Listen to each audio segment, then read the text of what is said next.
अस्सलाम वालेकुम। ये ज़िंदगी का दस्तूर है। दुख वाली रात नींद नहीं आती, खुशी वाली रात सोया नहीं जाता। हर दुश्वारी के बाद आसानी है। हर काम के लिए एक वक्त मुकर्रर है। नसीब का लिखा मिलकर ही रहता है। कब, कहाँ और कैसे ये सिर्फ अल्लाह ही जानता है। अल्लाह हमारी हर मुश्किल दूर करता है क्योंकि वो हमारा रब है। सब्र रखो, हर चीज़ आसान होने से पहले मुश्किल होती है। बात जब मकाफ़ाते अमल पे आए तो सब्र से रहमत का इंतज़ार करो। सब्र और नमाज से मदद लिया करो। अल्लाह सब्र करने वालों के साथ है। सब्र और कदर करना नसीब वालों के हिस्से में आता है। सब्र करो क्योंकि सब्र की मंजिल जन्नत है। तुम अब तक तकलीफ़ में रहकर माजी को भुला नहीं पा रहे तो इम्तिहान मुकम्मल होता है जब आप सब्र करते हैं। मोमिन मुसीबत और गम का मुकाबला सब्र और तवक्कल से करता है।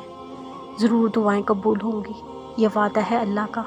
अल्लाह तुम्हारी बेहतरीन के लिए ताख़ीर ज़रूर करता है क्योंकि अल्लाह का वादा मोमिनीन पर हक़ है। वो रब सजदे से पहले तुम्हें दुआ करना सिखाता है। वो रब तुम्हारे मांगने से पहले कबूलियत के वसीले बनाता है। तकदीर बदल देती है मांगी एक दुआओं से। कुछ तो है जो उसने बदलने का सोचा है और रब तुम्हारी दुआओं को ऐसे कबूल फरमाएगा कि तुम उस तकदीर पर हैरान रह जाओगे। अब अच्छा सोचो, अच्छा होगा, बेहतर नहीं बेहतरीन होगा। यकीनन आगे उसने ज़रूर कुछ बेहतरीन सोचा होगा। सब्र करना अगर इतना आसान होता तो अल्लाह ने सब्र पर इतना अजर ना दिया होता। जब मामला अल्लाह के सुपुर्द कर दिया करो तो मामला और अल्लाह के दरमियान से निकल जाओ। अल्लाह से ताल्लुक़ जोड़ने का एक ही राज है, उसके हर फैसलों पर राज़ी हो जाओ। अल्लाह ज़ाया नहीं करता तुम्हारी दुआ और सब्र। दुआ कबूल होगी और उम्मीद से भरकर मिलेगी। जब अल्लाह राज़ी होता है तो इबादत में सुकून मिलता है।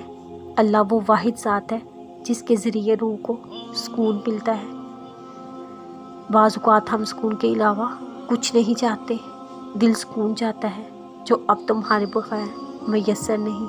जब अल्लाह के खौफ से आंसू निकलते हैं तो अलग ही सुकून मिलता है।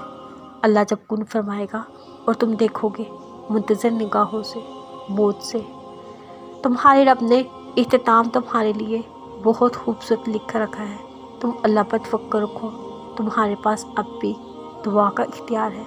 अल्लाह ताला अपने बंदों से 70 माओं से ज़्यादा प्यार करता है।